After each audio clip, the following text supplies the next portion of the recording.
ഓഫീസിലിരിക്കുമ്പോഴാണ് എനിക്ക് പെട്ടെന്നൊരു വിശപ്പിൻ്റെ ഉള്ളിൽ വന്നത്. പിന്നെ വേറെ ഒന്നും നോക്കിയില്ല, ഓഫീസ് കഴിഞ്ഞ് നേരെ ഫുഡ് അടിക്കാൻ വേണ്ടി പോയി. നമ്മളിന്ന് പോയേക്കണത് ഗ്രില്ലെക്സിലാണ്. ഇവിടെ മന്തിയുടെ ഒരു കോംബോ ഓഫർ ഉണ്ടെന്ന് ഒരു റീൽ കണ്ടു വന്നാൽ പിന്നെ അത് തന്നെ ട്രൈ ചെയ്തേക്കാന്ന് വിചാരിച്ചു. ഈ കോംബോയിൽ ഏത് ഓർഡർ ആക്കും എന്നുള്ള കൺഫ്യൂഷനാണ് ഇവർക്ക്. എനിക്ക് അതിനെ പ്രത്യേകിച്ച് ഒരു കൺഫ്യൂഷൻ ഉണ്ടായിരുന്നില്ല. എന്ത് കിട്ടിയാലും നമുക്ക് പൊക്കോളും. ലാസ്റ്റ് നമ്മൾ ഗ്രാൻഡ് പ്ലാറ്റർ ഓർഡർ ആക്കി. ഒരു 15 മിനിറ്റ് നമ്മൾ വെയിറ്റ് ചെയ്യേണ്ടി വന്നു. പക്ഷേ ഇത് 5 പേർക്ക് കൂടി കഴിക്കാനുള്ളത് ഉണ്ടാവോ എന്നുള്ള ഡൗട്ട് എനിക്കുണ്ടായിരുന്നു കേട്ടോ. പക്ഷേ സാധനം വന്നു കഴിഞ്ഞപ്പോൾ 5 പേർക്ക് സുഖമായിട്ട് ഇത് കഴിക്കാൻ പറ്റും.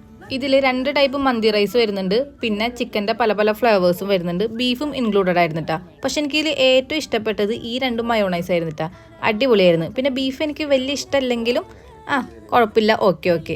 അങ്ങനെ ഫുഡ് അടിയൊക്കെ കഴിഞ്ഞു. മിറർ എപ്പോഴും എനിക്കൊരു വീക്ക്നെസ് ആണ്. അങ്ങനെ അവിടെ കുറേ ഫോട്ടോസൊക്കെ എടുത്തിട്ട് അന്ന് ഒരു ലൈമും കൂടിയും കുടിച്ചിട്ട് വയറൊക്കെ ഒന്ന് സെറ്റ് ആക്കിയേക്കാന്ന് വിചാരിച്ചിട്ട് ഒരു ലൈമും കൂടി ഓർഡർ ചെയ്തിട്ട് നമ്മളിങ്ങനെ കുറേ നേരം സംസാരിച്ചിരുന്ന് ഞാനിങ്ങനെ കുറേ ഹാസ്യങ്ങളൊക്കെ പറഞ്ഞു. എൻ്റെ ഹാസ്യത്തിനൊക്കെ ഇവരിന്ന് ചിരിച്ചു തരും. അതാണ് ഏറ്റവും മെയിൻ ഹൈലൈറ്റ്. വിഷമാവണ്ടല്ലോ എന്ന് വിചാരിച്ചിട്ടായിരിക്കാം.